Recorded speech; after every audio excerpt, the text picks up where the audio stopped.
Bonjour à tous et à tous.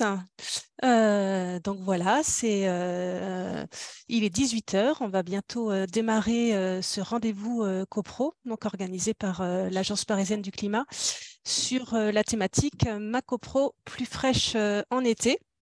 Ce webinaire sera animé par moi-même, Elisabeth Flichy de l'Agence parisienne du climat et Eva Rocchia également de l'Agence parisienne du climat, mais on aura l'occasion tout à l'heure de présenter un peu plus largement nos interventions.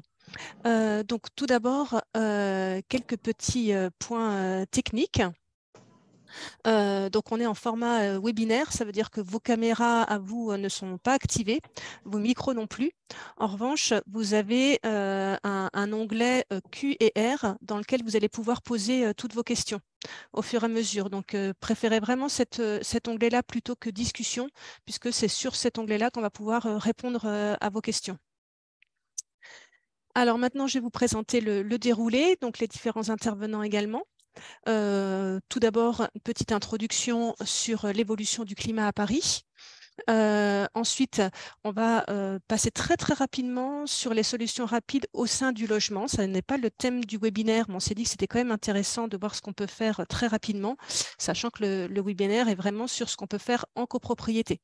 Donc, on aura un temps nettement plus long sur comment intégrer le confort d'été dans la rénovation énergétique de sa copropriété à travers les occultations, l'isolation biosourcée, la végétalisation. Et pour cela, on aura 3 intervenants. Damien Barbier de chez Pouget Consultant. Bonsoir Damien. Bonsoir. Louise Rang de chez Latitude 48. Bonsoir. Bonsoir. Et donc Eva Rocchia de l'Agence parisienne du climat. Bonjour à tous.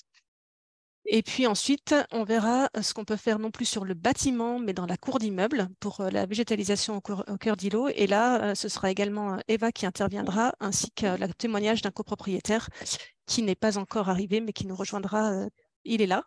Alors, bonsoir, Monsieur Ronceau. Et puis ensuite, on aura un temps de questions-réponses. Donc, on va démarrer tranquillement. Tout d'abord, l'Agence parisienne du climat. D'où l'on vous parle. C'est une association loi 1901 qui a maintenant plus d'une dizaine d'années et qui accompagne les Parisiennes et les Parisiens dans la transition écologique pour accompagner notamment la mise en œuvre du plan climat air énergie de la ville de Paris. Donc on a plusieurs domaines d'intervention et des thématiques.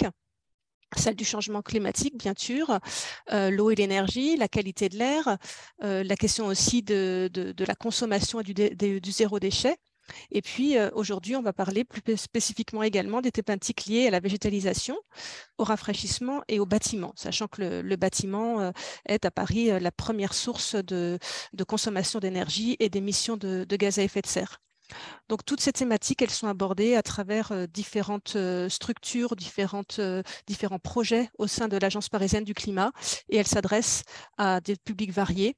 Que ce soit des particuliers, des acteurs économiques, des professionnels ou également des décideurs locaux et internationaux.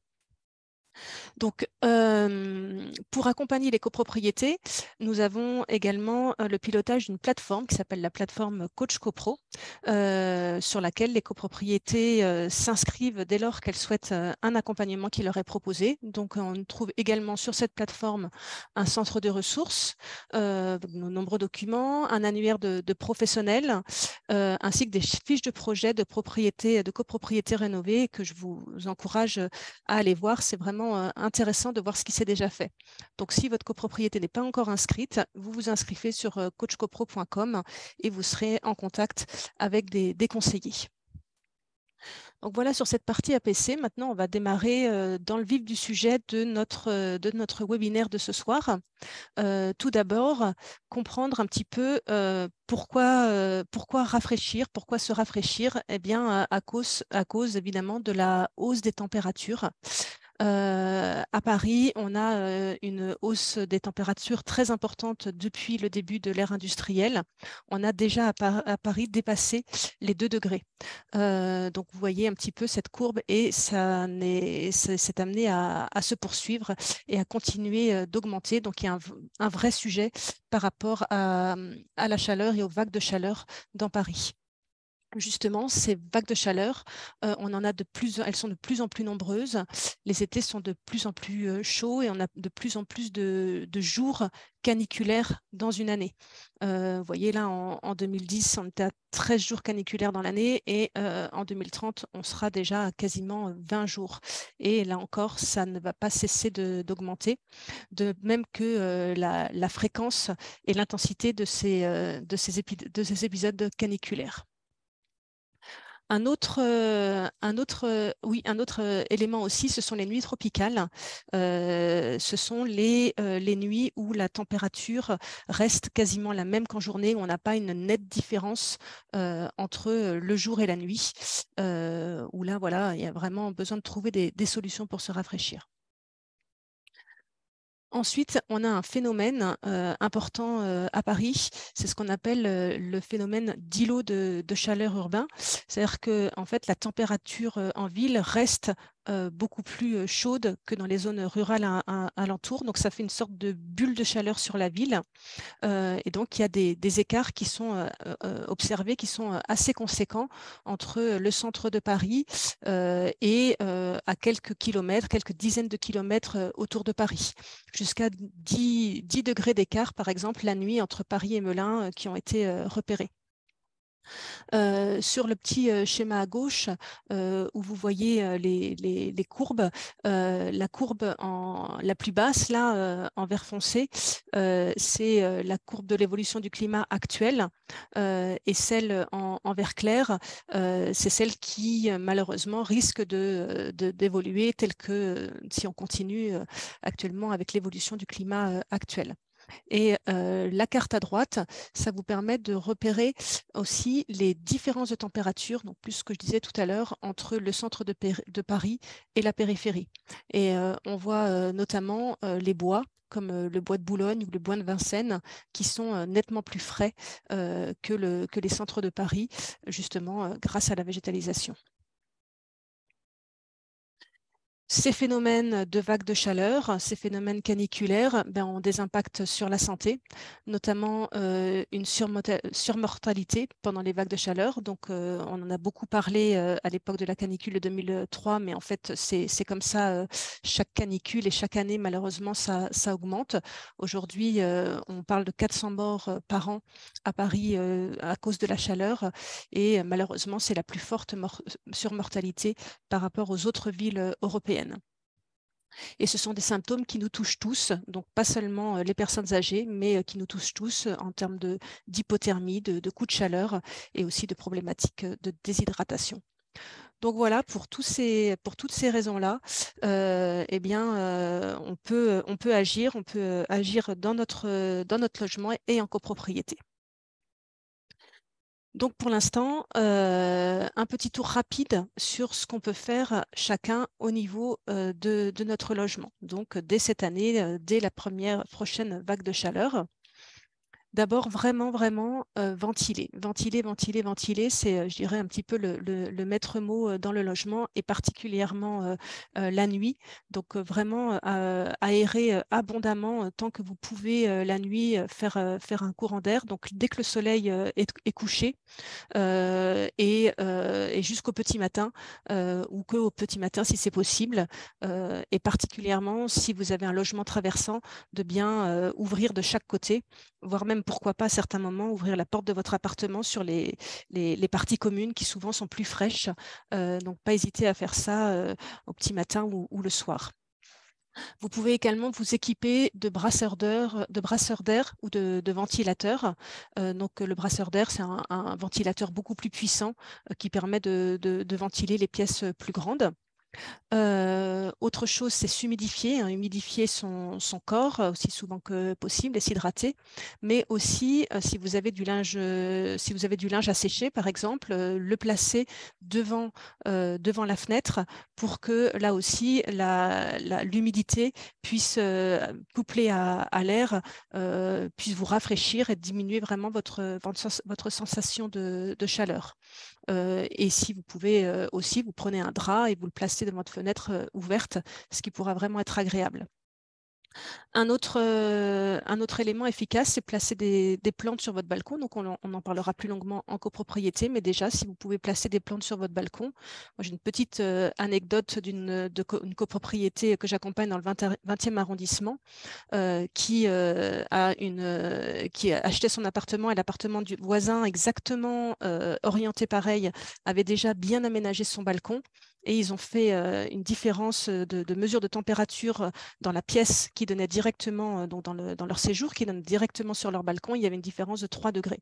Donc, c'est quand même assez significatif l'importance des plantes. Donc, sur vos balcons, sur votre rebord de fenêtre, des plantes, ça vous permettra aussi de rafraîchir l'atmosphère. Bon, chose simple, porter des vêtements amples.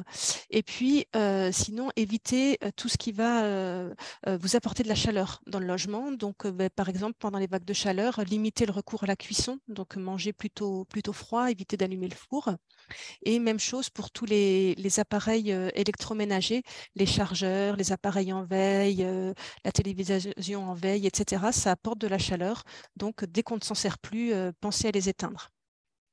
Enfin, fermez complètement vos fenêtres aux heures les plus chaudes de la journée. Donc, effectivement, la ventilation, c'est vraiment la nuit. Et quand on a vraiment le soleil qui tape directement sur les vitres, eh bien, fermez les vitres. Mais ça, on en parlera un petit peu plus longuement tout à l'heure. Installer également des volets intérieurs ou des rideaux ou placer des tissus si vous n'avez pas de rideaux, mais n'hésitez pas à placer des tissus directement sur votre fenêtre.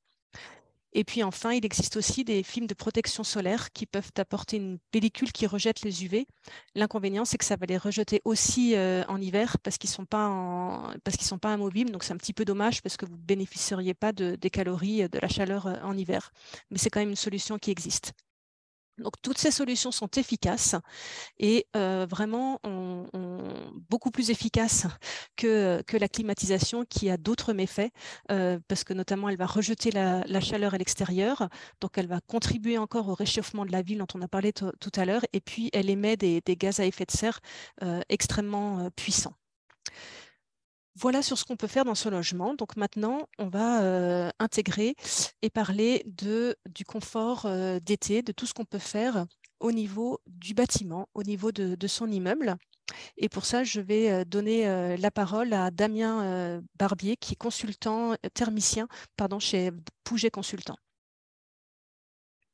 Alors bonsoir. Je vais rebondir d'abord quelques petites statistiques sur ce qu'a évoqué Madame Flichy.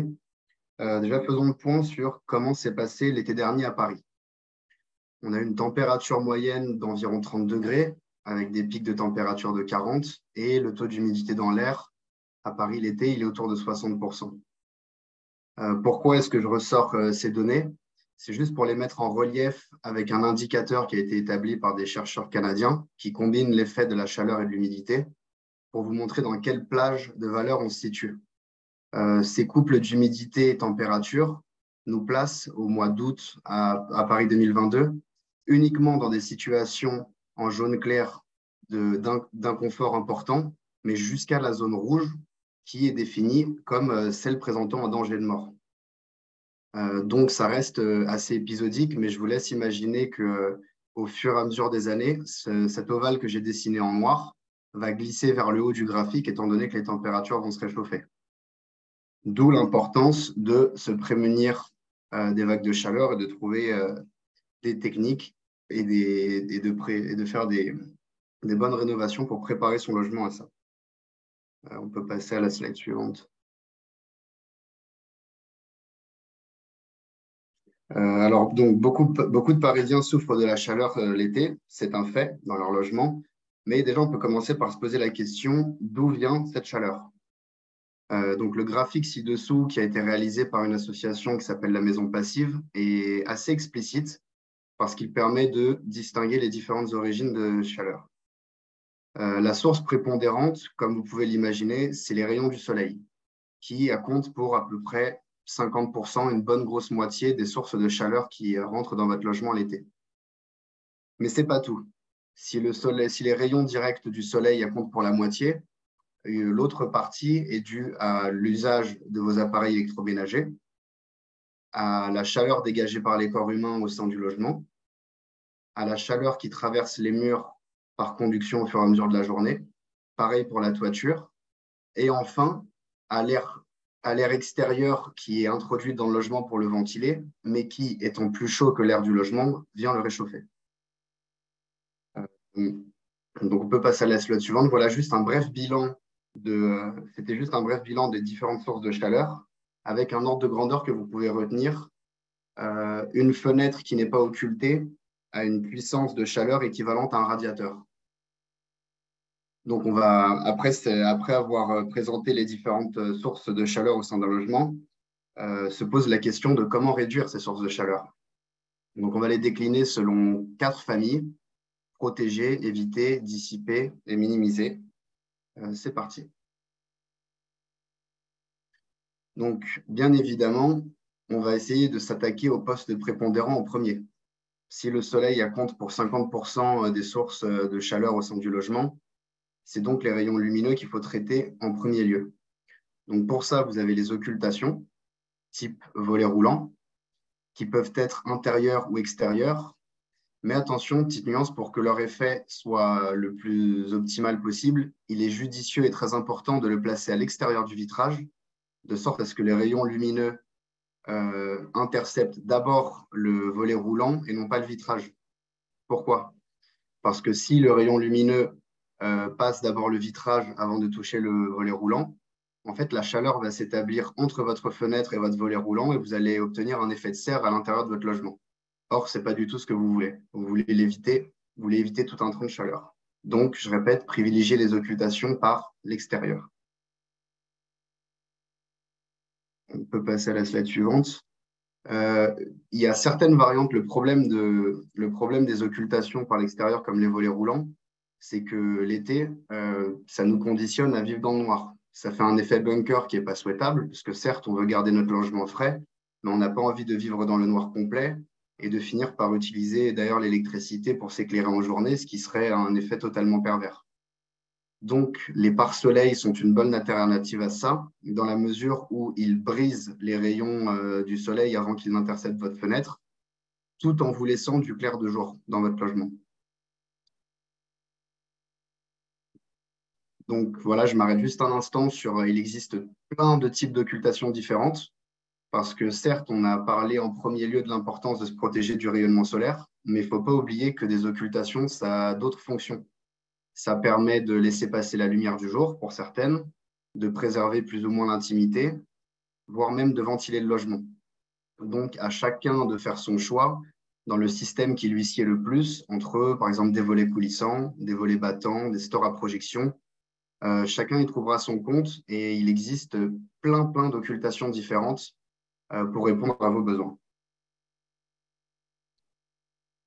Ensuite, pour se protéger des rayons lumineux, évidemment, on peut compter sur la végétation. Les arbres que vous avez aux alentours de votre bâtiment créent un effet de masque pendant l'été, donc qui vont générer de l'ombre sur votre vitrage, sans pour autant vous priver de la lumière du jour. Et génial, l'hiver, puisque les feuilles tombent, ça laisse passer la lumière et ça vous aide à réchauffer votre logement. Finalement, la nature est plutôt bien faite, non? Et enfin, la végétation, si on peut revenir juste à la slide d'avant, a un dernier effet qui est plus difficile à quantifier, mais que tout le monde connaît. Pourquoi est-ce que tous les Parisiens se ruent dans les parcs l'été? Parce qu'il fait plus frais. Et ça, pourquoi? Parce que toute l'humidité, une partie de l'humidité du moins qui est contenue dans les végétaux, s'évapore au contact de la chaleur. Et le processus d'évaporation, qui est un processus qui consomme l'énergie ambiante.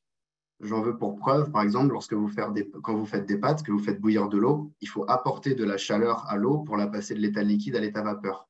Mais c'est exactement pareil pour les arbres qui entourent votre immeuble. ils vont consommer la chaleur qui se trouve dans l'air ambiant pour vaporiser l'eau qui se trouve dans leurs feuilles.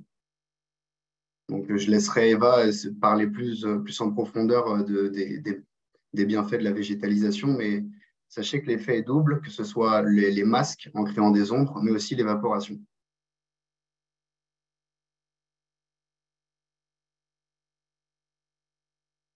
Enfin, une dernière solution qui fait de plus en plus parler d'elle, c'est la peinture réfléchissante. Ça aussi, instinctivement, on sait tous que l'été, on a plus tendance à s'habiller en clair qu'en sombre pour ne pas souffrir de la chaleur. Et ben pour la toiture, c'est pareil. Le fait de peindre les toitures en clair permet de refléter une partie des rayons lumineux de sorte à ce que votre toiture ne surchauffe pas. En revanche, j'ajoute une petite nuance à cette solution technique. Elle est intéressante, mais elle n'est pas miraculeuse non plus. Peindre votre toiture en clair, c'est bien, mais isoler votre toiture, ça sera mieux. Et puis d'ailleurs, si vous pouvez faire les deux, ça sera l'idéal. Comme ça, vous combinez l'effet des deux solutions techniques. Donc ensuite, après protéger, si on s'intéresse à l'axe éviter, on peut retarder la venue de la chaleur dans le logement.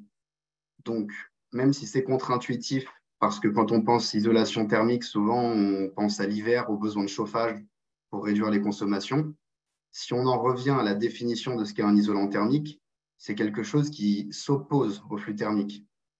Et donc, si ça s'oppose au flux thermique, ça fait qu'il y a moins de chaleur qui rentre dans votre logement. Donc, j'insiste, une des mesures phares que vous pouvez mettre en œuvre au centre de votre logement, c'est le fait d'isoler les parois. Que ce soit dans les combles avec de la ouate projetée ou de la laine de verre, ou les murs en façade avec différents isolants. Ensuite, on va aborder une notion un peu plus technique que je vais essayer de vulgariser. Il y a deux phénomènes qui peuvent jouer sur votre confort d'été. C'est en fonction des matériaux que vous allez mettre en œuvre sur votre bâtiment ou qu'il le constitue, s'il existe déjà, puisque le patrimoine parisien est déjà existant. On peut y apporter des compléments d'isolation, mais la structure est déjà là. Les matériaux présentent plus ou moins de déphasage ou d'inertie. Ce sont des phénomènes qui sont assez proches, mais un petit peu distincts. Le déphasage consiste à retarder la venue de la chaleur. Je vais vous donner une illustration plus tard. On va dire que c'est un effet frein. L'inertie d'un matériau, c'est sa capacité à absorber de l'énergie pour la restituer plus tard. Mais ce faisant, le temps qu'elle absorbe de l'énergie, cette énergie absorbée, c'est celle qui ne sera pas transférée à l'intérieur de votre logement.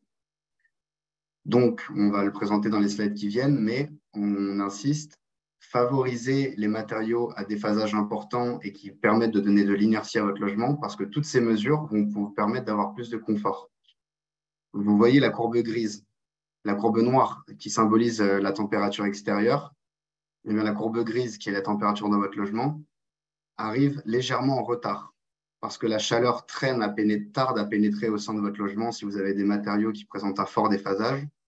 Et d'ailleurs, on voit que les pics de température à l'intérieur du logement sont atténués par rapport à la température extérieure. Ça, c'est parce que la vague de chaleur met tellement de temps à pénétrer dans votre logement qu'avant que votre logement ait eu le temps de complètement surchauffer, ouf, on a de la chance, le soir est arrivé, les températures sont plus fraîches, donc les parois peuvent se décharger de leur chaleur et le flux s'inverse. Et finalement, votre logement n'aura jamais atteint la même température qu'à l'extérieur. Voilà, on peut passer à la slide suivante. Alors, parlons un petit peu du déphasage. Donc, le déphasage, c'est cet effet frein. Pour vous l'illustrer, imaginez que vous êtes au bord de la mer, vous êtes dans la plage et il y a quelqu'un, vous avez les pieds dans l'eau et quelqu'un veut vous rejoindre en courant. Tant qu'il est sur le sable, il court vite. À partir du moment où il atteint l'eau, il va continuer de se diriger vers vous et il va finir par vous atteindre, mais il va être ralenti, perturbé par le milieu qu'il cherche à traverser. Et ben, le déphasage thermique des parois, c'est la même chose. En fonction des matériaux qu'on va avoir ou qu'on va rajouter sur nos parois, on peut ralentir la venue de l'onde de chaleur. Et pour ça, vous voyez, on a fait une simulation sur un logiciel allemand qui s'appelle Abacus, qui compare une paroi de 20 cm de béton brut à une paroi de 20 cm de béton auquel on a rajouté de la laine de roche ou de la fibre de bois. Et on voit que le déphasage est sensiblement différent. Déjà, rien que le fait d'isoler votre logement, que ce soit du biosourcé ou non, ça fait qu'on arrive quasiment à doubler le temps de venue de l'onde de chaleur. On estime que pour un isolant, l'idéal, c'est d'avoir au moins 12 heures de déphasage. Pourquoi? Parce que si le soleil se lève à 8 heures et commence à taper sur vos façades, si on rajoute 12 heures à ça, on arrive à 20 heures, à la tombée de la nuit, là où les températures commencent à descendre, et ouf, le logement commence à se décharger de son énergie avant que l'onde ait fini de traverser la paroi et rentre dans votre logement. Donc voilà, donc petite nuance entre les isolants biosourcés et les isolants classiques. Les biosourcés ont des performances de déphasage un petit peu meilleures que leurs équivalents minéraux. Enfin, dernière petite nuance, le principe d'inertie dont on va parler, il est bénéfique lorsque les pics de chaleur interviennent sur un temps court, parce que la chaleur n'a pas encore le temps de pénétrer dans le logement, qu'elle est évacuée grâce à des nuits fraîches. En revanche, c'est plus compliqué de jouer là-dessus lorsqu'on a des nuits tropicales, comme l'évoquait Madame Flichy, parce qu'on a besoin des nuits fraîches pour décharger l'excès de chaleur qui s'est accumulé dans les parois. Donc, cette préconisation de favoriser les parois à forte inertie thermique, elle est valable à l'instant T en 2023, tant que les pics de chaleur sont épisodiques, mais peut-être que d'ici plusieurs décennies, il faudra revoir le modèle à l'inverse, parce que si le bâtiment est lent à se décharger de sa chaleur, il peut aussi la garder trop longtemps. Voilà. Ensuite, après le déphasage, qui est donc le retard de l'arrivée de l'onde de la chaleur, parlons de l'inertie. L'inertie thermique, vous l'avez tous déjà plus ou moins expérimenté si vous êtes rentré dans un vieux bâtiment en pierre comme une église. Même l'été, il fait souvent très frais. Et ça, pourquoi? Parce que la chaleur, toute la chaleur qui va s'accumuler petit à petit dans les parois va faire que les murs vont monter très doucement de quelques degrés en température, mais les matériaux sont tellement lourds et durs à perturber qu'ils vont pouvoir stocker beaucoup d'énergie avant de transmettre leurs perturbations à l'intérieur du bâtiment. Donc, retenez simplement que favoriser l'usage de matériaux lourds permet d'avoir des amortisseurs thermiques qui sont capables de se charger. Un peu à l'image de rochers en bord de mer qui vont monter un tout petit peu en température toute la journée. Et puis le soir, au coucher du soleil, ils sont encore tièdes parce qu'ils se déchargent doucement de l'énergie qu'ils ont accumulée. Ils jouent un effet de rôle tampon en quelque sorte.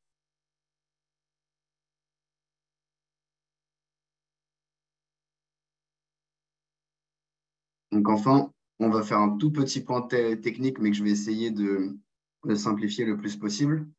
On s'est intéressé à une étude qui a été menée par un laboratoire en partenariat entre l'entreprise, le constructeur Vinci et le réseau d'écoles d'ingénieurs ParisTech. Ils ont réalisé plusieurs simulations basées sur le modèle de température des températures qu'il y a eu pendant la canicule en 2003. Ils ont simulé deux types de bâtiments, un bâtiment à faible inertie, c'est-à-dire par exemple une structure bois, des matériaux légers, pour voir son comportement si on le place, si on le soumet aux températures qu'il y a eu pendant la canicule de 2003. Alors, qu'est-ce qu'on voit sur ce graphique? On voit tout d'abord que les pics max de chaleur atteints pour un bâtiment à faible inertie est de 31 degrés, valeur qu'on va retenir juste pour le comparer plus tard à un bâtiment à forte inertie. Mais on voit aussi autre chose de très intéressant, c'est que dans les différentes simulations, le bâtiment a été isolé pour la courbe rouge, par exemple, en laine de verre, et pour les autres courbes, notamment la courbe bleue, en laine de bois avec un apport de terre crue. Et ce qu'on peut remarquer sur ce graphique, c'est que pour des mêmes températures extérieures, la modélisation du bâtiment qui a pris en compte une isolation biosourcée est resté plus frais de 2 degrés pendant la plupart des journées de canicule. Donc, je ne sais pas ce que vous en pensez, mais quand il fait 31 degrés, je pense que les 2 degrés de différence, on les prend volontiers. Et pourquoi je vous parle de ces parties à faible inertie? Parce que la plupart des logements parisiens ont des zones à faible inertie. Si on revient sur ce qu'est un matériau à faible inertie, c'est un matériau léger. Et où est-ce qu'on trouve des matériaux légers sur vos logements? C'est dans les derniers étages. Là, on a de l'ardoise, du zinc. Donc, toutes ces parties ont tendance à s'échauffer plus rapidement, les combles sous les logements. Et c'est pour ça qu'on vous incite fortement à les isoler d'une part, mais à privilégier l'isolation biosourcée qui peut faire la différence avec des isolants classiques. Ensuite, autre modélisation, c'était celle d'un bâtiment à forte inertie. Donc, sur la slide précédente, on a vu que le bâtiment à monté jusqu'à 31 degrés pendant la canicule de 2003. Les simulations faites sur un bâtiment à forte inertie, en l'occurrence ici, c'est un bâtiment en structure béton qui avait été simulé, mais la pierre, la brique sont d'autres matériaux très lourds à forte inertie. Cette fois, le bâtiment est monté que jusqu'à 27 degrés. Donc, on a gagné 4 degrés de confort par rapport à un bâtiment à faible inertie. Dans ce scénario, de même, ont été comparées l'influence du choix de l'isolant. Et cette fois-ci, on voit que les courbes de différentes couleurs sont relativement tassées, ce qui signifie que le choix entre isolant classique, minéral ou biosourcé impacte moins. À partir du moment, toutefois, on isole sa façade pour ralentir le flux de chaleur. Donc voilà, en synthèse de l'inertie, pour les parties à faible inertie, vos combles, favorisez des isolants biosourcés, mais pour les parties lourdes, essayez de les isoler et le choix de l'isolant, cette fois-ci, importera peu.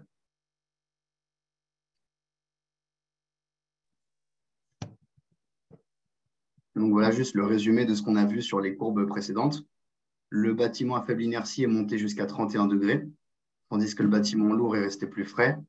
Et voilà, pour les parois à faible inertie, le zinc, l'ardoise, les pans de bois, il faut isoler en biosourcé. Et pour les parois à forte inertie, l'idéal est d'isoler aussi, mais c'est moins important. Enfin, le choix du matériau est moins important.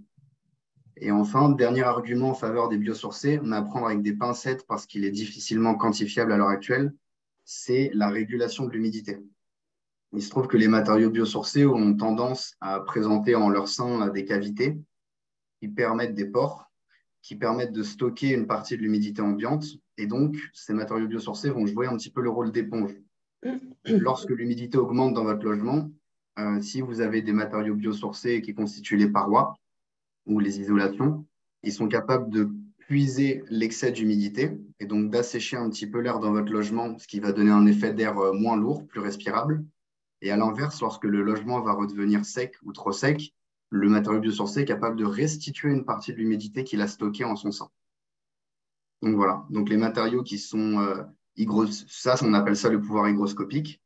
Donc les matériaux qui ont ce pouvoir-là sont par exemple la fibre de bois, le chanvre, la ouate de cellulose, c'est-à-dire les matériaux biosourcés, et les matériaux minéraux qu'on connaît, les autres isolants, la laine de verre, la laine de roche, le polystyrène, laissent transiter la vapeur également. En revanche, ils ne peuvent pas jouer ce rôle d'éponge. Voilà, et enfin, plus classiquement, Madame Flichy, vous en avez déjà parlé, on connaît tous l'importance des courants d'air. Donc, bien sûr, le principe physique, c'est que le chaud migre toujours vers le froid. Donc, le soir, évidemment, on ventile son logement pour lui permettre de décharger l'excédent de chaleur, pour pouvoir vider la chaleur qui a été stockée dans les parois à forte inertie, pour que le lendemain, elles puissent recommencer leur rôle en partant à zéro. En revanche, en journée, si vous faites des courants d'air, vu qu'il fait plus chaud dehors, vous allez réchauffer votre logement. Mais là, ça relève vraiment d'un choix personnel. Est-ce que vous préférez avoir une sensation d'air brassé ou un air qui ne circule pas, mais une température plus fraîche? Ça, chacun choisit.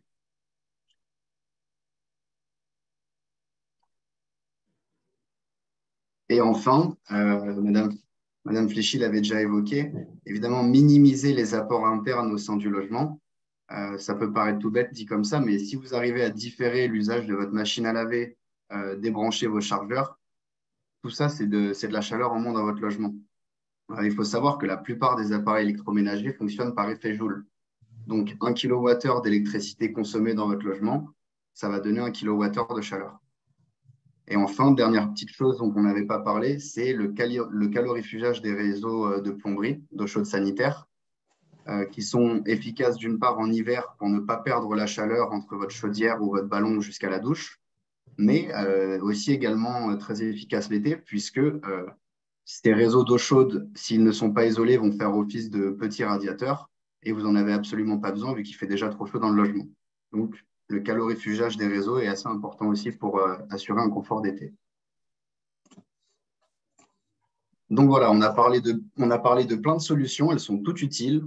Il y a les occultations, il y a l'inertie des parois, et on entend tout plein de choses et toutes solutions sont efficaces. En revanche, il y en a qui sont plus impactantes que d'autres. Et pour une copropriété qui va chercher à faire un projet de rénovation, elle peut être sujet à des problématiques, par exemple d'ordre financier, où on ne va pas pouvoir mettre en place toutes les solutions. Alors pour ça, on vous a fait un petit graphique pour donner, si vous voulez, un ordre de priorité entre les solutions, celles qui sont celles qu'on considère être le plus impactantes. Donc évidemment, en premier lieu, on a dit se protéger du soleil direct, puisque ça compte pour 50% des apports de chaleur. En deuxième plan, isoler les parois. Et puis ensuite, si vous avez moyen de mettre en œuvre toutes les mesures complémentaires qui participent au confort d'été, telles qu'isoler les réseaux, couper les appareils, végétaliser ou peindre en réfléchissant, ça sera l'idéal. Mais si vous ne pouvez pas tout faire, concentrez-vous sur les mesures phares je pense qu'on a placées en haut de la pyramide. Voilà.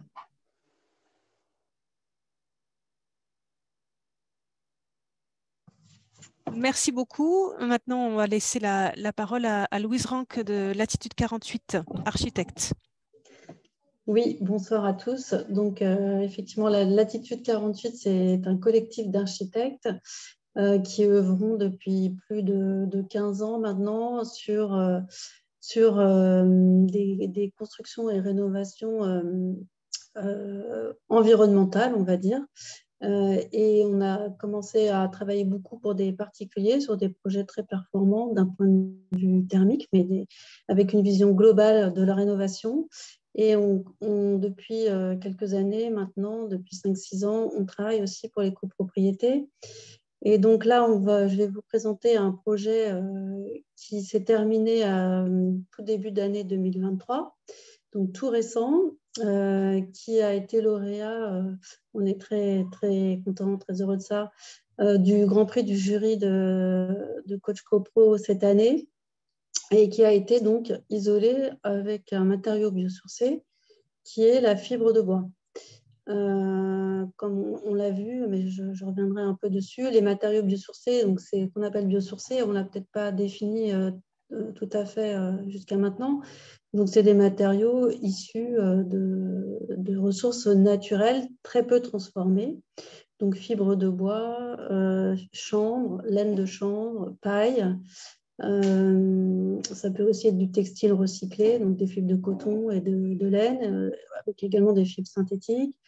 Ça peut être même du liège ou de la laine de mouton. Il y a beaucoup de matériaux qui sont encore assez marginaux en termes de volume d'utilisation dans la rénovation aujourd'hui, mais qui prennent de plus en plus d'importance pour toutes les qualités qu'on a vues précédemment que Damien Barbier vous a exposées. Donc, sur ce projet, alors je vais commencer pour vous introduire le projet, vous présenter une petite vidéo qui a été faite à l'occasion du prix qui vous donnera une présentation assez générale de l'opération. Alors, je vais prendre juste la main. Voilà. Donc,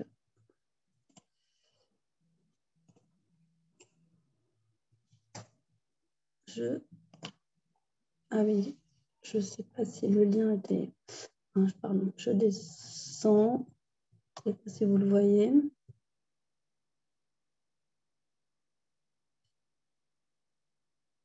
On cherche la vidéo. Voilà.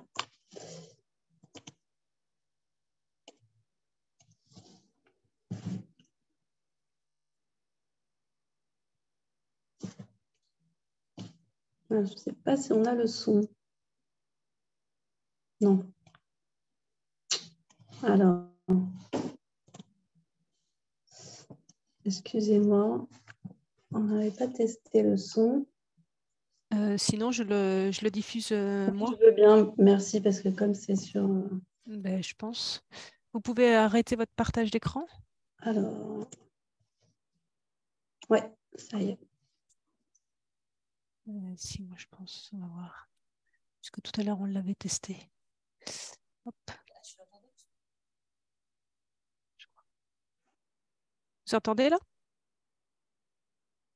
Non? Je pense qu'il faut mettre le son de son ordinateur, en fait. Pas encore de son, effectivement.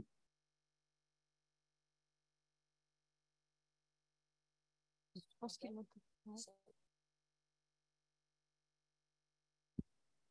Bon, on a le texte sinon en bas de la vidéo.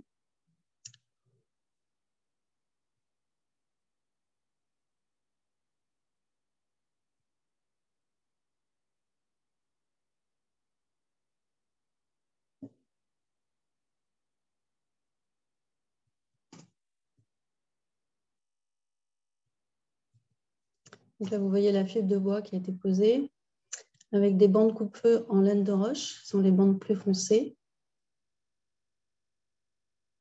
Président du conseil syndical. Le projet fini.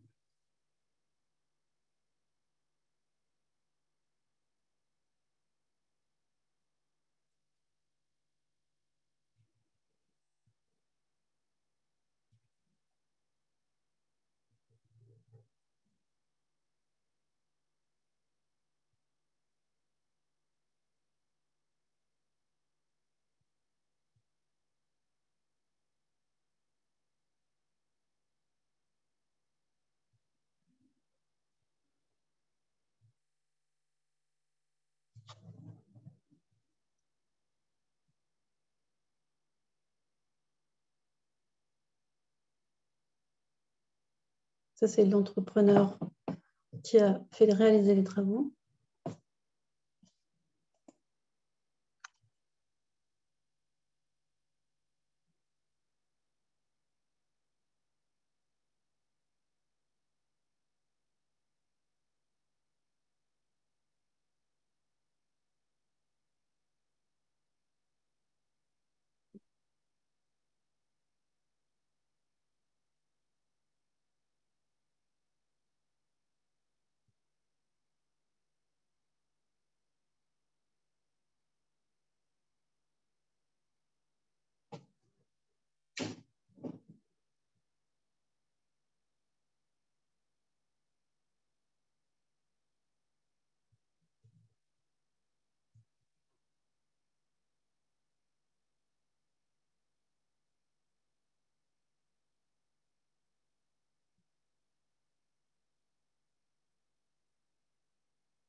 Voilà, on peut peut-être s'arrêter là. Donc, je vais vous présenter rapidement un peu le déroulé du projet.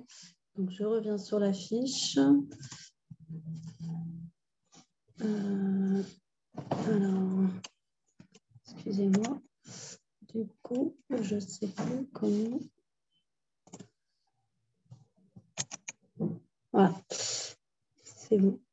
Est-ce que tout le monde voit la fiche en ligne? Donc, c'est la fiche qui a été faite par Coach CoPro. Ouais, c'est bon, Louise. Voilà. Donc, donc, je précise, c'est une copropriété qui date de la fin des années 60.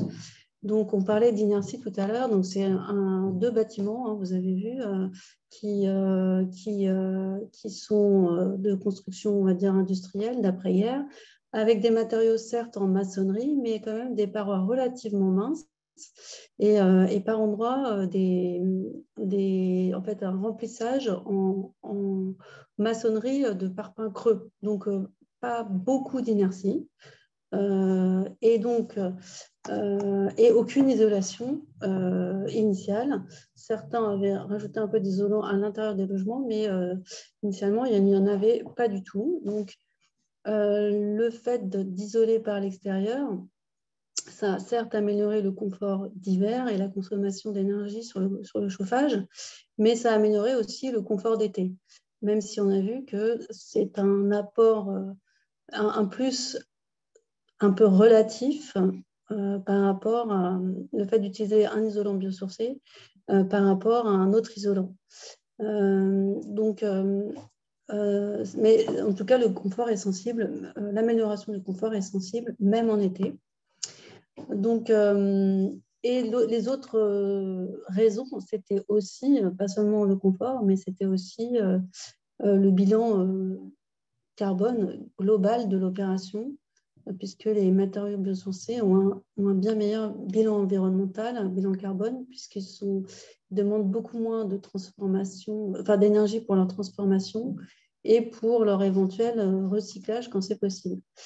Donc là, vous voyez qu'on avait une consommation initiale de 162 kWh d'énergie primaire par mètre carré par an, et on est arrivé en théorie, d'après les calculs de l'étude thermique qui a été réalisée, à 81 kWh, donc à peu près la moitié en principe. Le coût moyen par logement était de 23 000 €. Donc, je vous présente un petit peu rapidement le financement, parce que c'est évidemment une question cruciale. L'isolation uniquement en tant que telle a coûté à peu près 1 million €, 995 000 €. Il y a eu également un petit peu de coûts pour les menuiseries des parties communes, robinet thermostatique et ventilation qui a été créée. Il y avait à l'origine une ventilation naturelle par des conduits Shunt, et elle a été forcée, donc régulée par une ventilation mécanique basse pression. Donc le total du coût, avec les études, donc avec architecte, ingénieur, bureau de contrôle, etc., c'est 1,3 million. Et sur ces 1,3 million, il y a eu au total 311 000 € d'aide financière. Donc, je parle de l'aspect financier parce que même si on parle de confort d'été, c'est important de montrer que c'est quand même, voilà, évidemment un coût important, mais aussi des aides importantes, et que ça a été, c'est ça qui a rendu possible l'opération. Et il y a eu aussi un prêt à taux zéro qui a été assez important, qui a permis du coup de lisser le financement sur plusieurs années pour l'investissement que cela représentait pour chaque copropriétaire. Donc, c'est aussi un projet qui a été long. Il y a eu un premier audit thermique en 2014 qui a été fait par une autre équipe. Ensuite, moi, j'ai été contactée pour faire la mission de maîtrise d'œuvre, donc la réalisation des objectifs fixés dans cet audit. On a travaillé de nouveau avec un bureau d'études thermiques qui a mis à jour l'étude initiale pour vérifier qu'on était toujours dans un gain d'énergie conséquent et satisfaisant. Et donc ensuite, il y a eu plusieurs étapes, le vote des travaux, la consultation des entreprises. Il y a eu le Covid là-dessus qui a fait perdre pas mal de temps. Et le début des travaux a donc commencé tout début 2022. Ça a duré 1 an et ça s'est terminé donc début 2023 sur les 2 bâtiments. Donc, il y a eu 2 phases. Il faut bien prendre en compte qu'en fait, au total, ça a été 6 mois pour un bâtiment et 6 mois pour un autre. Donc, c'est long, mais ce n'est pas non plus aussi long qu'on pourrait le croire. Ça n'a pas duré 1 an pour chaque bâtiment. Donc là, vous voyez les acteurs du projet, les bureaux d'études, l'entreprise. Donc, tout ça, c'est un travail d'équipe qui fait que ça puisse aboutir. Et il y a eu aussi, bien sûr, je tiens à le dire et le redire, une très grande implication du conseil syndical, et en particulier du président du conseil syndical, qui s'est énormément mobilisé pour que tout se passe bien, pour que la communication surtout se passe bien, et pour que nous, on a bien sûr beaucoup aidé pour communiquer, pour informer. On a fait des réunions d'information sur l'aspect financier, sur l'aspect technique, sur l'aspect esthétique. On a fait des simulations des façades avant-après, sur le choix des couleurs, etc. Mais c'est vraiment le conseil syndical qui a permis de mettre de l'huile dans tous ces rouages et qui a permis d'aboutir à la réalisation de ce projet. Je finis rapidement en vous montrant quelques photos. Donc ça, c'est un petit plus qu'on a fait aussi. On a élargi les loggias puisqu'on a rajouté 15 cm d'isolant en façade. Donc ça a permis de créer des sortes de mini-balcons qui a été très apprécié des occupants. Donc un projet de rénovation, je le rappelle aussi, c'est un projet global. Hein. On ne peut pas prendre en compte que l'aspect thermique. On est obligé de prendre en compte l'aspect patrimonial, l'aspect technique, l'aspect esthétique, les contraintes. Et aussi, c'est l'occasion de renouveler l'image du bâtiment, de le rendre aussi plus actuel, plus contemporain, plus conforme à son époque et d'améliorer aussi les usages, comme ici, ces petits balcons qui ont été créés. Donc là, vous voyez la copropriété avant. Donc, visuellement, elle n'a pas beaucoup changé. On a gardé volontairement, parce qu'on était en secteur centre-ville sauvegardé, on a gardé un peu la même polychromie qu'initialement. On a dû aussi consulter l'architecte des bâtiments de France, c'est pour ça, qui a donné son accord. Donc voilà le bâtiment, un des bâtiments initial. Vous voyez le bâtiment A au premier plan, le bâtiment B en arrière-plan. Ça, c'est aussi l'état initial. Et voilà, pendant les travaux, donc on a vu pendant le film aussi la pose de l'isolant. Là, vous voyez au rez-de-chaussée, donc avec les bancs de coupe-feu qui sont nécessaires. Alors maintenant, la réglementation a changé. Et c'est un peu moins contraignant de mettre ces bancs de coupe-feu. On n'est plus obligé de les mettre partout. Donc ça a été une petite contrainte supplémentaire quand même de devoir mettre ces bancs de coupe-feu. Ça a imposé pour l'entreprise plus de découpe, voilà, plus de mixité de matériaux qui est un peu plus compliqué à gérer, mais qui a été totalement surmonté. Et au niveau du coût, je tiens à dire que la fibre de bois était pas tellement plus chère que la laine de roche, environ 10%. Donc c'est ça aussi qui a permis de faire appel à ce matériau et à le faire voter en Assemblée générale. Voilà, là vous voyez comment ça se fixe avec des chevilles. Ensuite, il y a un enduit. Ça, c'est les détails des appuis de fenêtre, par exemple, hein, qui ont été isolés. L'enduit qui a été fait. Les sous-faces aussi des dalles du premier étage hein, qui ont été isolées, bien sûr, pour réduire le plus possible tous les ponts thermiques qu'il peut y avoir. Là, un petit détail aussi d'une retombée de poutre qui a été isolée avec donc tout le contour de la poutre. Et voilà le bâtiment après isolation et avec son nouvel enduit, donc très proche de l'état initial. Voilà, je pense que là vous voyez la VMC qui a été installée sur le toit. Voilà, et donc je vais laisser la parole à Eva Rochia pour la partie végétalisation. Et si vous avez des questions à la fin, je suis là pour y répondre. Merci beaucoup, Louise. Vous pouvez arrêter votre partage. Voilà, parfait. Okay. Donc, on va reprendre. Hop. Et effectivement, Eva. Merci. Bonjour à tous. Donc, effectivement, je me représente comme ça. Donc, Eva Roquia, chargée d'études à l'Agence parisienne du climat, notamment sur les questions de végétalisation des copropriétés.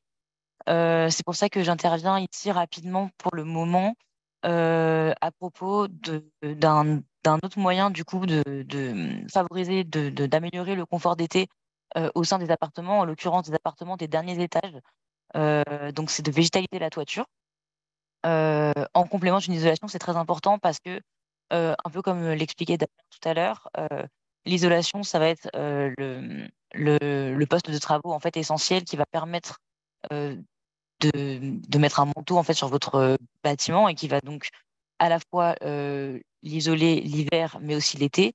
Et on peut utiliser donc le biosourcé, mais une troisième manière donc de pousser un peu cette isolation et d'améliorer le confort d'été des logements du dernier étage, ça va être de végétaliser la toiture. Déjà, ça va protéger l'étanchéité. On n'a pas les rayons du soleil qui vont venir taper directement sur la toiture. On peut constater en fait une différence de 25 degrés entre l'air et la surface de la membrane d'étanchéité s'il y a de la végétation sur le toit. Comme l'expliquait très bien Damien tout à l'heure, on va vraiment utiliser le processus d'évapotranspiration des plantes. Tout simplement, elles vont venir absorber la chaleur et la restituer un peu comme des brumisateurs d'air naturels. Et donc, c'est vraiment une action qu'il est possible de mener, notamment à Paris sur des bâtiments avec des toitures terrasses. Vous ne pourrez pas particulièrement le faire sur du haussmannien, ça c'est sûr. Sur les rampants, c'est plus compliqué.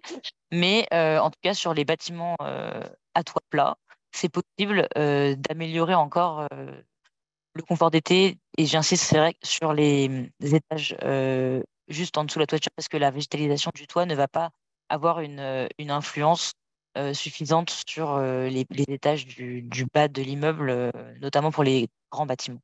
Voilà, c'était une aparté pour voilà, donner une. C'est possible en fait d'améliorer encore mieux le confort d'été, notamment pour ces étages-là avec la végétalisation. On parlera végétalisation plus en détail juste après avec la végétalisation plutôt des cœurs d'îlots. Donc, en effet, il est possible de végétaliser également au-delà de la toiture ou même de la façade de l'immeuble, la cour de l'immeuble. Aujourd'hui, la ville de Paris a mis en place un dispositif qui s'appelle CoProASIS, qui a été voté en mars dernier, donc il est tout jeune.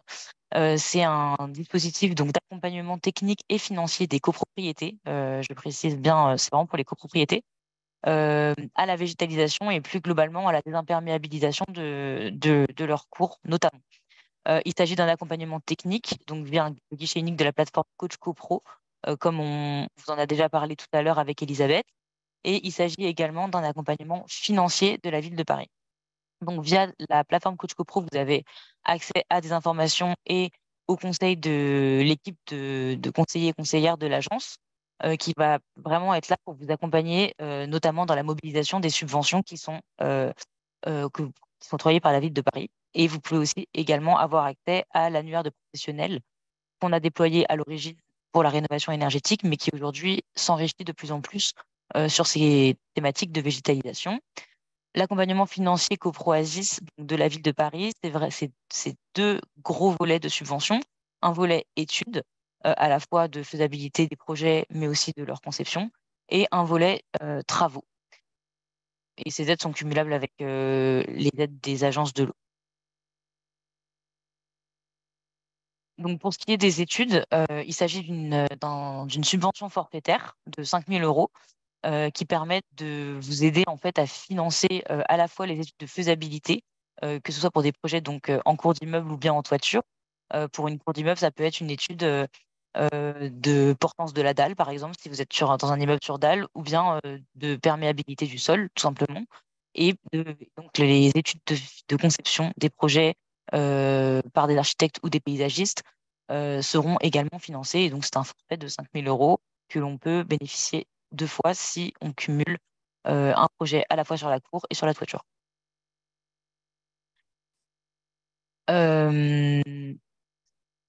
C'est ça, la slide d'après. Ok. Pour ce qui est du coup du financement, donc il est possible de le bonifier en fonction de la localisation du projet. Donc, si on est dans un secteur de renforcement végétal ou dans un quartier politique de la ville, ce sont des secteurs qui sont cartographiés par la ville de Paris et qui permettent de bonifier la subvention. Oui, c'est bien ce que je me disais. Donc, cet accompagnement technique et financier concerne donc ce que je vous disais, donc différents espaces. Et l'objectif est vraiment de débitumer les sols et de végétaliser la propriété dans un but de gérer les eaux pluviales à la source et d'accueillir en fait la biodiversité au sein des copropriétés. Donc pour ce qui est du financement des travaux, donc là je vous ai parlé de la localisation des projets, mais il y a évidemment des critères qui vont vraiment être liés au projet en lui-même. Donc, s'il s'agit d'un projet de mise en place de cuves de stockage ou alors de végétalisation verticale, c'est-à-dire des façades tout simplement, il y a un forfait de 500 € pour les cuves de stockage. Et puis, il y a aussi un forfait de 50 € du mètre carré végétalisé pour les plantes grimpantes, pour ce qui est des façades. En ce qui concerne les cours d'immeubles, les projets éligibles au dispositif CoProASIS sont les projets qui vont vraiment avoir l'ambition de gérer les eaux de pluie courantes. Les eaux de pluie courantes sont des eaux de pluie, c'est une petite quantité d'eau, en fait, c'est les pluies les plus courantes qu'on a, en tout cas sur le territoire parisien. Il faut maintenir ou augmenter la surface végétalisée pour arriver à une surface qui correspond à peu près à 10% de l'espace de cours. Il faut, dans un objectif d'accueillir la biodiversité, avoir au moins 2 strates végétales et puis accueillir un arbre fruitier si on a au moins 3 arbres plantés. Le respect de ces critères minimaux permet en fait d'avoir 30% du montant hors taxe des travaux qui sont subventionnés dans une limite de 30 000 € TTC. Et donc, c'est ces 30%-là qui peuvent être donc bonifiés à la fois par l'ambition du projet, donc ce qu'on voit sur la droite de la slide. Donc, si on vient augmenter la surface de pleine terre végétalisée, ou si on vient gérer des quantités d'eau plus importantes que les plus courantes, donc les plus fortes, et si on vient déconnecter les gouttières, c'est-à-dire faire en sorte que l'eau des gouttières ne soit plus réorientée directement vers le réseau d'assainissement, mais vers des espaces végétalisés, par exemple. Donc, si on respecte les critères minimaux et qu'on vient modifier avec l'ambition du projet, on peut avoir entre 30 et 60% des travaux hors taxes qui peuvent être subventionnés et on peut bonifier encore davantage avec la localisation du projet, comme j'en ai parlé juste avant, avec les quartiers politiques de la ville et les zones de renforcement végétal. Pour ce qui est des toitures terrasses, donc il y a une subvention également qui permet donc de financer entre 30 et 50% du montant hors taxe des travaux, et ça va vraiment être lié à la hauteur de substrat. Les critères d'éligibilité pour le coup reposent sur un minimum de hauteur de substrat de 10 cm et une surface végétalisée à 70% de la toiture. Voilà pour CoProASIS. Je voulais simplement faire un petit rappel sur le fait que si vous avez un projet de végétalisation dans votre copropriété, la porte d'entrée du dispositif, c'est vraiment la plateforme Code CoPro. Vous aurez le support avec le lien pour y accéder si cela vous intéresse. Il s'agit vraiment d'un moyen assez rapide d'avoir des conseils et un accompagnement si projet il y a de la part de l'Agence parisienne du climat. Donc, si vous avez un projet, n'hésitez absolument pas et inscrivez-vous sur la plateforme que je propose. Je vais laisser la parole à Monsieur Ronceau pour présenter son projet dans sa copropriété du 45 boulevard Soul, qui est un projet pilote du coup du dispositif CoProASIS. Oui, merci. Bonsoir à tous. Donc, je vais vous présenter le projet qu'on a amené au niveau de cette copropriété. Donc, un petit peu de contexte par rapport à nos problématiques, c'est que on avait une cour inaccessible qui était non utilisée, du coup, avec des dégradations avancées au niveau de la dalle béton, comme on peut voir sur la photo en bas à droite. En dehors de ces paramètres-là, on avait aussi des problématiques de stockage de poubelles, donc pas assez de poubelles notamment, vu qu'on n'avait pas un local dédié. Et du coup, ces poubelles se retrouvaient au niveau d'un demi-palier pour accéder aux caves, et également une problématique d'espace vélo. Donc en 2022, le syndic nous a proposé de refaire la dalle béton à l'identique pour un montant de 65 à 70 KE, toutes taxes comprises. Et à partir de ce moment, on s'est dit que voilà, on ne pouvait pas repartir sur quelque chose d'équivalent avec les contraintes qu'on a aujourd'hui, ou du moins les sujets du moment. Et donc, on a re-questionné le besoin. Et donc, sur la slide suivante, on a fait une étude préliminaire afin d'échanger avec les copropriétaires. Donc là, dans cette étude préliminaire, on a imaginé d'installer l'espace poubelle qui était sur le palier qui menait à la cave à l'extérieur. On avait aussi comme ambition de désimperméabiliser le sol, de créer donc cet espace poubelle. Et aussi, donc, on n'avait pas forcément imaginé trop de végétalisation, mais voilà, on était parti sur désimperméabiliser le sol. À la suite de cet échange entre copropriétaires, il a été décidé de partir avec un paysagiste pour avancer sur le projet un peu plus en détail. Et donc, on s'est rapproché d'Horus, qui nous a fait dans un premier temps une étude APS, sommaire, pour proposer différentes solutions et échanger avec les copropriétaires. Donc, il y a eu cet échange, et à la suite de cet échange, une direction a été prise. Le paysagiste nous a fait une étude APD donc, définitive pour permettre de consulter des entreprises. Il nous avait proposé plusieurs entreprises qui pouvaient être intéressées par ce type de projet. On a consulté ces entreprises et on a eu plusieurs devis avec des montants allant entre 35 KE et 50 KE, toutes taxes comprises. Donc, en parallèle de toute cette démarche étude qu'on a pu mener sur 2022-2023, on a aussi des échanges via Coach CoPro avec l'APC sur les différentes subventions et aides techniques. Donc, ces échanges ont commencé en juin 2022. Au début, on était surtout sur les aides liées à la ESN et notamment sur la désimperméabilisation des sols. Et aussi, donc, au fur et à mesure qu'on a avancé sur notre projet, ils nous ont aidés techniquement, notamment sur des contacts pour des paysagistes. Ça, c'est ce qu'on a fait sur 2022. Et en 2023, l'APC est venue visiter le site pour identifier les besoins qu'on avait finalement sur ce type d'études. Et à la suite de cette visite, donc en mars, donc moi j'ai écrit avril, mais il y a eu le dispositif CoPro-Asis qui a été mis en place. Et comme notre projet en parallèle a avancé, en juin 2023, donc dernièrement, on a reçu les 3 devis des entreprises qui ont été consultées. Et sur le projet ayant le montant le plus faible, on a une subvention équivalent à 13 KE pour notre projet qui était éligible du coup à cette subvention. Donc voilà le projet qui avait été décidé avec les copropriétaires. Donc on retrouve le projet d'origine à droite, donc dans les grandes lignes. Après, le paysagiste a beaucoup travaillé sur notamment la végétalisation de la cour, les espaces. Donc il a créé des espaces propres aux appartements du rez-de-chaussée. Aussi cacher les édicules, que ce soit les abris vélos, tout ce qui est local poubelle, et puis créer un bandeau végétal dans le fond de la cour. Il a également eu l'idée de réutiliser la dalle donc pour faire le fond de forme. Donc en concassant la dalle, utiliser le concassage de la dalle pour le fond de forme. Et donc à gauche, là, on voit une perspective de la cour. Il y a juste l'arbre qui n'est plus dans le projet car il y avait des copropriétaires qui étaient inquiets de ce que pouvait créer comme problématique lumineuse au niveau des appartements du rez-de-chaussée. Donc aujourd'hui, au niveau du projet, on est dans l'attente de l'Assemblée générale qui va avoir lieu cette semaine, vendredi. Et si le projet est validé pour le coût financier, les travaux devraient commencer en septembre pour, j'imagine, un rendu vers fin d'année. Voilà, à peu près les grandes lignes de notre projet. Ouais, mais attends. Merci beaucoup. Écoutez, on va maintenant passer aux questions-réponses.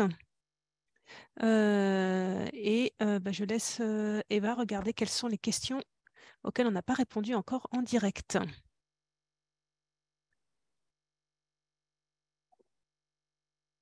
Parfait. Du coup, on avait plusieurs questions. Je vais les prendre dans l'ordre, je pense. On avait des questions au début du webinaire sur les films solaires. Est-ce que les films solaires vont plutôt rejeter les infrarouges que les UV, et est-ce qu'on peut donner plus d'informations sur les films de protection solaire? Alors, pour ce qui est des films de protection solaire, nos collègues qui gèrent le projet Adaptaville, qui est donc une plateforme de solutions d'adaptation de la ville au réchauffement climatique, sont justement en train de travailler sur le sujet. Et donc, pour le moment, on n'a pas de documentation particulière.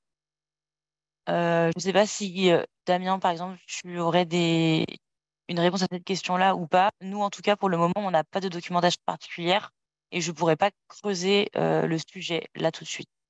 Ouais, je n'ai pas assez de recul thermique sur ces produits-là, donc je vous avoue, je préfère m'abstenir plutôt que de vous dire une bêtise sur ces films. Mais si on a un complément de réponse, on n'hésitera pas à vous le transmettre avec la présentation dans les jours qui viennent.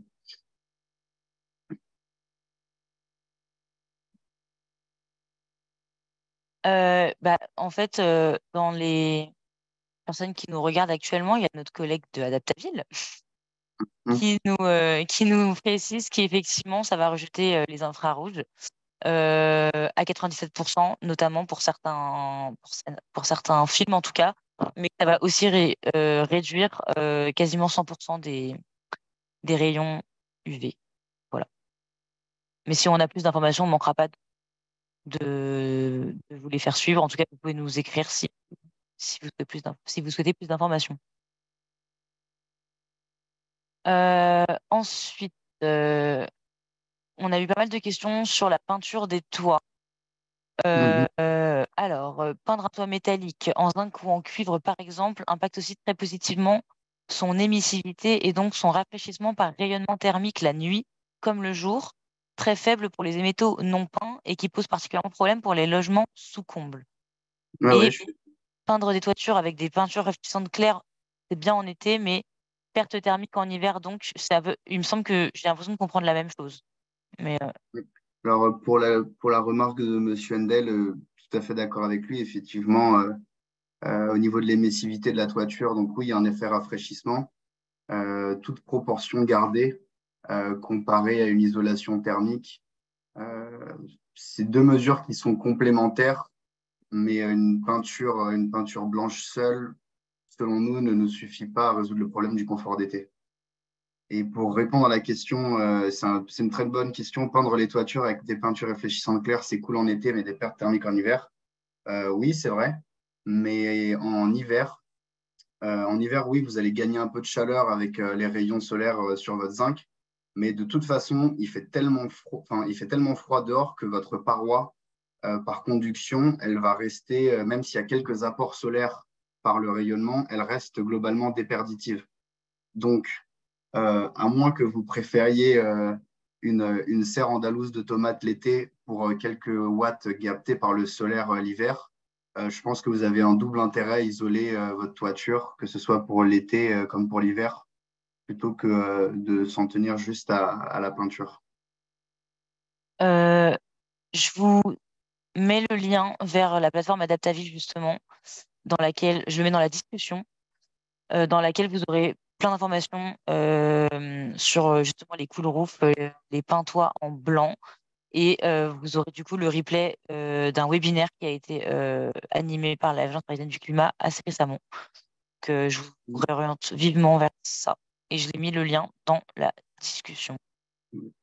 Sur la peinture blanche, il y avait aussi il y avait plusieurs questions. Bon, pour l'instant, c'est une solution qu'on voit essentiellement sur des toitures terrasses, sur des toitures où la toiture n'est pas visible, parce qu'on va jouer sur l'effet thermique, mais il n'y a pas encore ce débat patrimonial. Effectivement, pour les toitures zinc de Paris, c'est pas si évident que vous puissiez peindre votre toiture en blanc parce que les toits de Paris font partie du patrimoine. Et pour l'instant, cette solution technique, elle s'applique vraiment beaucoup plus à des toitures terrasses comme le bâtiment que vous a présenté Madame Rank que sur du haussmannien. Et pour répondre à la question, puis-je m'opposer à l'utilisation par des voisins de peinture blanche, réfléchissante ou non, sur des murs verticaux, ce qui renvoie la chaleur vers mon immeuble? Bon, déjà, je pense pas, enfin, vous pouvez vous opposer. Vous savez que quand il y a une déclaration préalable qui est affichée, vous avez 2 mois de recours pour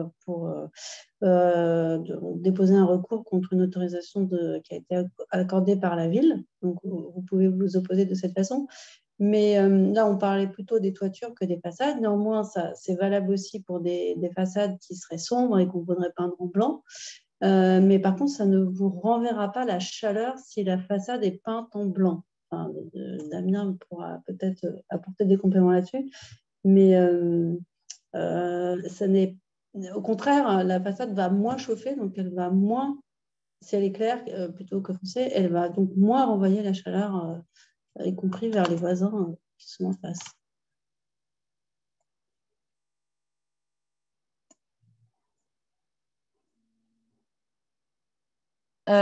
Pour juste rester sur les peintures blanches, il y a des questions sur le fait est-ce qu'on peut peindre ou pas en blanc les toitures des vieux immeubles haussmanniens, les toitures en zinc notamment. Je pense que c'est plus une question patrimoniale, Elisabeth. À mon avis, c'est plus ça risque de ne pas forcément toujours être accepté, notamment au niveau de la réglementation en fait. Elisabeth, si tu es d'accord avec moi? Oui, tout à fait. Je suis d'accord. Mais après, il y a des évolutions, mais celle-ci, je ne suis pas du tout certaine que ça évolue là-dessus. Ouais. C'est un peu le même dilemme qu'on peut avoir pour les façades et l'isolation extérieure. Il y a toujours un compromis à trouver entre énergétique et préservation du patrimoine. Et à l'heure actuelle, il y a du mouvement, mais les mairies d'arrondissement, la mairie de Paris cherche tout de même à conserver son patrimoine et ne pas dire oui à toutes les solutions trop rapidement, parce qu'on pourrait le regretter plus tard si on en vient à défigurer le patrimoine qu'on possède. Voilà, c'est assez délicat, on ne peut pas s'avancer trop rapidement pour vous dire oui, vous pourrez peindre votre zinc en blanc ou non. A priori, c'est plutôt non. Merci beaucoup. Dans la même thématique de la réglementation, il me semble qu'il y avait une question, peut-être que Elisabeth, tu as déjà répondu en fait, sur des occultations et le fait qu'on avait le droit ou pas de les mettre. C'était vers quelqu'un qui posait la question qui habite à côté des Gobelins, mais je vois plus la question. Oh, si je la retrouve. Effectivement, je crois que j'ai répondu Ok, en d'accord. direct pour dire que le plan, le plan climat, le plan local, pardon, évolue. Donc, on peut avoir des changements, mais pour l'instant, voilà, je ne sais pas lesquels, mais en tout cas, de plus en plus, la réglementation évolue par rapport aux questions énergétiques et aux questions de réchauffement climatique. Donc, les choses peuvent évoluer, mais aujourd'hui, voilà, je n'ai pas d'informations plus directes que ça à vous donner. Merci. Quelle différence entre déphasage isolation intérieure vs isolation par l'extérieur? Je pense que cette question, c'est pour Damien. Oui, donc isolation extérieure, intérieure ont des effets différents. Ce qui compte le plus, c'est pas tant de placer à l'intérieur ou à l'extérieur sur votre inertie. C'est le matériau qui constitue la paroi initiale, euh, donc béton, pierre ou brique. En revanche, on préconise, et c'est quand même beaucoup plus important, si vous devez choisir entre isolation extérieure, ou du moins que vous avez ce choix, de placer votre isolant à l'extérieur, parce que si on en revient à ce qu'on disait initialement, l'isolant, c'est un frein qui ralentit l'onde de chaleur. Donc, mieux vaut l'avoir à l'extérieur pour qu'il n'atteigne pas votre paroi, parce que si vous le placez à l'intérieur, votre béton brut ou votre pierre, la chaleur traverse plus facile qu'à travers l'isolant. Et une fois que votre logement est chaud, vous finissez par avoir un effet un petit peu inverse, non désiré, de l'isolant qui vous empêche d'évacuer la chaleur à l'intérieur de votre logement. Donc, comme si vous aviez un pull en été.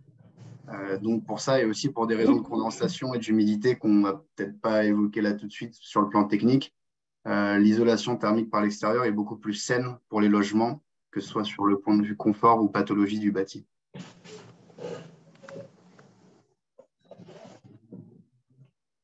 Ok, bah merci beaucoup, Damien. On a une autre question du coup. Dans ma copropriété, les volets roulants extérieurs sont inefficaces pour se protéger du soleil. Ils absorbent une grande quantité de chaleur quand ils sont exposés au soleil et la renvoient vers l'intérieur, infrarouge. Existe-t-il des stores extérieurs réfléchissants inclinables, stores à projection, adaptables aux baies exposées au soleil? L'accord de la copro et ou de la mairie sont-ils nécessaires ou peuvent-ils le refuser? Là, au niveau des accords, je ne saurais pas vous répondre. Je vous répondrai plus sur le plan technique. Donc, c'est la slide qu'on a présentée au tout début.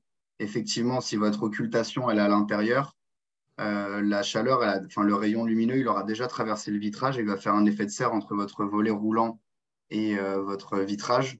Donc, ce n'est pas ce qui est le plus souhaité. C'est plutôt d'isoler à l'extérieur. Et là, pour le type d'occultation, encore une fois, je vous renvoie vers la slide avec les différents types d'occultation qui existent. Il y a tout un panel, il y a des volets battants, des persiennes, tout ce que vous voulez. Et là, c'est vraiment à vous de trouver votre optimum parmi ces occultations qui se placent à l'extérieur, celle qui vous convient le mieux en termes d'intimité, de clair de jour, de ventilation, etc. Ce qu'on peut rajouter, effectivement, c'est que c'est vrai que j'ai vu dans les commentaires aussi, les volets roulants ne sont pas la solution la plus performante parce qu'effectivement, ils ne laissent pas beaucoup passer l'air, sauf quand ils ne sont pas complètement fermés. Et effectivement, ils peuvent devenir très chauds. Et si, pour peu que vous ayez oublié de fermer votre fenêtre derrière, vous n'aurez pas du tout de gain en termes de rafraîchissement avec des volets roulants qui sont complètement fermés et qui ne laissent pas passer la lumière non plus. Et voilà, donc, l'idéal, c'est vrai que c'est le système plus de persiennes ou de stores à lamelles ou de volets en bois persiennés, hein, comme on peut en voir dans les bâtiments anciens parisiens, qui laissent passer l'air, donc qui font un mouvement de convection qui permet d'évacuer l'air qui va quand même chauffer derrière le volet et qui laisse aussi passer un peu la lumière. Et qui soit plus ou moins modulable quand c'est orientable, qui soit plus ou moins relevé, baissé, etc. Donc, il y a une finesse d'ajustement qui est beaucoup plus satisfaisante avec des brise-soleil ou des persiennes.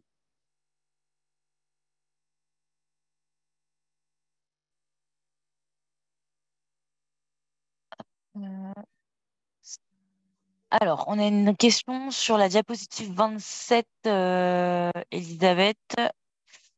Il y avait mention sûrement d'une... Alors là, je ne me rappelle pas de quel stade il s'agit. Mais la question était de savoir si on parlait de la température dans les logements sous comble, de la surface du toit. Ouais, mais il faudrait retrouver le diapo. Ouais.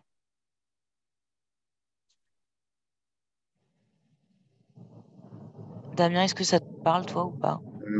On va retrouver, sinon, en attendant, je peux répondre à une autre question, peut-être. Une question de Jean-Paul. 1 kWh de chaleur, ça fait combien de degrés? Je ne suis pas sûre que ce soit si... C'est pas si évident que ça. Enfin, le kilowattheure d'électricité, il va se dissiper par effet Joule. On peut appliquer la formule la puissance et la tension fois l'intensité, mais je ne pense pas qu'on soit dans des considérations de physique. On pourrait faire le calcul, mais je pense que ce n'est pas l'objet. Mais 1 kWh d'électricité dégage 1 kWh de chaleur. C'était plus l'objet de vous dire couper les appareils domestiques, c'était plus pour vous insister sur le fait que tous ces appareils fonctionnent sur un principe de dissipation de chaleur et quasiment toute l'énergie qu'ils utilisent est transmise à l'intérieur de votre logement. C'était plus ça sur le quoi je voulais insister.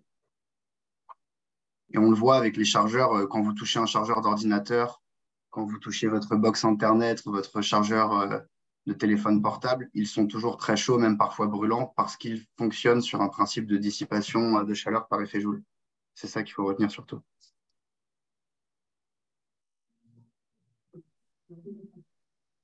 Merci. Alors, si consommation après travaux égale 81 kWh par mètre carré par an, on parle, j'imagine, de la rénovation de la propriété à Fontenay-sous-Bois. Effectivement, la consommation avant, donc avant travaux, en tout cas, ce qui était calculé dans l'audit, j'ai la fiche sous les yeux, c'était 162. Voilà, c'était le double. Donc, voilà, on a fait une économie, c'est ça. L'étude thermique, hein, je précise bien parce qu'il faut être quand même précis et nuancé. L'étude thermique qui a été faite au moment de l'avant-projet, donc de l'étude des solutions techniques, a simulé que, donc c'était une étude thermique dynamique, donc quand même assez fine, hein, qui permet de voir le comportement thermique du bâtiment sur toute l'année et sur tous les jours de l'année. donc à modéliser le bâtiment et à arriver à ces calculs-là. Mais comme on a vu dans la vidéo, pour l'instant, en tout début d'exploitation, après les travaux, l'économie sur le chauffage, sur les consommations de chauffage, est de 30%, mais il y a encore des réglages à faire et ils espèrent améliorer ce résultat. Je ne sais pas jusqu'à quel point, ça je ne peux pas vous dire. Mais voilà, donc ça c'est le calcul thermique donc, par modélisation. Louise, il y avait une question toujours sur Fontenay du coup. Pour les isolants extérieurs, le projet de Fontenay parlait de bandes intercalées. Pouvez-vous préciser s'il vous plaît? Oui, j'ai dit, c'est donc des bandes coupe-feu. Donc, il y a certaines contraintes quand on isole avec des matériaux type fibre de bois, qui ne sont pas des matériaux ininflammables, comme beaucoup d'isolants d'ailleurs. Le polystyrène est aussi un isolant extrêmement bien plus inflammable d'ailleurs que la fibre de bois et extrêmement toxique en cas d'incendie.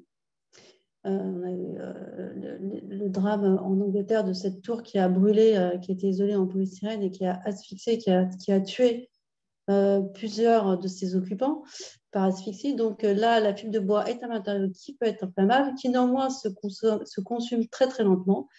Et pour ça, on est obligé de mettre ces bandes coupe-feu avec donc de la laine de roche, qui est, lui, un matériau ininflammable.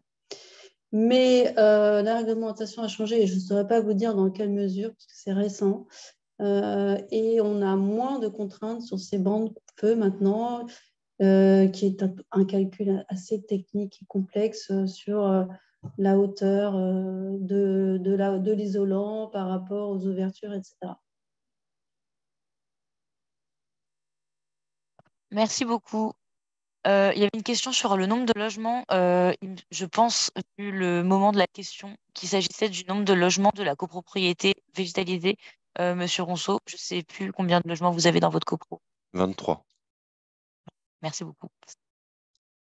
Quelle meilleure performance entre la peinture réfléchissante et la végétalisation? Alors, à titre personnel, je ne saurais pas vous dire, parce que je pense que c'est très différent. Enfin, c'est pas du tout le même principe. Je ne sais pas si Damien, toi, tu Hmm. aurais une idée. Non, je peux pas trancher comme ça entre les deux solutions parce que toutes ces mesures, notamment la végétalisation, c'est assez dur de quantifier, de dire si vous avez une toiture végétalisée, il fera tant de degrés de moins sous la toiture ou la peinture. Euh, Nous, notre partie chez Pouget Consultant, on pense que c'est à peu près le même ordre le même ordre de grandeur, dans le sens où si on gagne 2-3 degrés avec une isolation, on va en gagner un avec de la végétalisation et un avec la peinture blanche. Mais encore une fois, ça demande, je pense qu'il faut vraiment prendre des pincettes sur ces sujets et ça mérite approfondissement pour pouvoir quantifier les résultats et avoir des assertions sur quelle est la meilleure méthode entre végétalisation et toiture blanche. Ce qui est sûr, c'est que les deux fonctionnent à leur façon, mais je ne sais pas si à ce stade, on peut encore les comparer factuellement. Merci beaucoup. Pour l'arrosage des cours végétalisés, est-il possible de raccorder l'immeuble au réseau d'eau non potable de Paris? J'aurais tendance à dire non. Mais c'est pas une question sur laquelle je me suis déjà penchée. Mais pour moi, non. Et je vous confirme que c'est non. Parce qu'on vient de me le confirmer. Car ils ne veulent pas l'étendre. Voilà C'est pour parce que cette c'est pas de question l'eau potable. Du coup, pour des questions sanitaires, ils ne sautent pas. possible. Quel type de pare-soleil pour des façades sur rue de type haussmannien? Je me demande si on n'a pas déjà répondu à cette question. Oui, alors c'est ce que je disais tout à l'heure. Il faut rester évidemment dans l'esprit du bâtiment et dans son esthétique d'époque. Donc, alors, les bâtiments haussmanniens ont rarement des volets. Ou alors, c'est des volets métalliques pliants, généralement. Les bâtiments pré-haussmanniens, mais qui restent des bâtiments classiques en pierre ou en façade qui étaient souvent enduites à la chaux et au plâtre. Souvent, eux, par contre, ont des volets, comme je disais, des volets en bois, des volets battants en bois persiennés. Donc ça peut être une solution sur des bâtiments anciens. sur l'haussmannien, on peut, dans certains cas, remettre des volets métalliques pliants, comme il y a parfois initialement.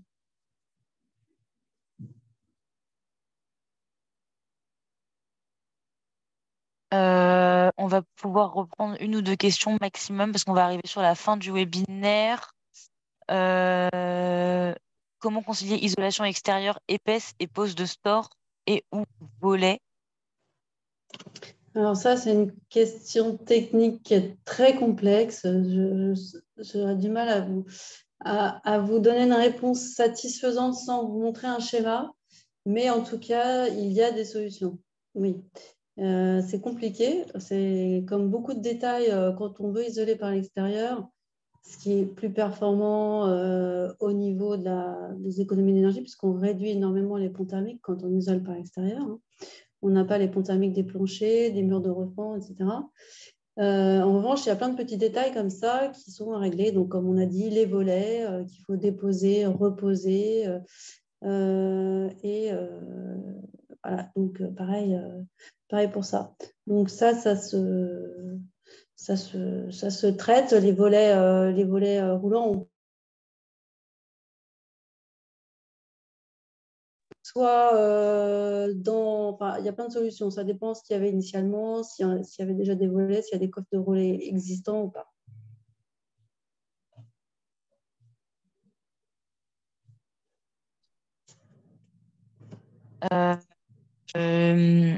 Effectivement, on va prendre une dernière question. On sera obligé malheureusement d'arrêter ici. Du coup, pour répondre à la diapo 27, donc Damien, il s'agit en fait de la diapositive avec les courbes où on voit la différence de 2 degrés entre la courbe laine de verre et la courbe laine de bois plus terre crue. Donc savoir à quoi correspond exactement en fait la température qu'on voit sur le graphique. Voilà. C'est la température, pardon, c'est vrai que c'est pas précisé, c'est la température à l'intérieur du logement. Voilà. Ok.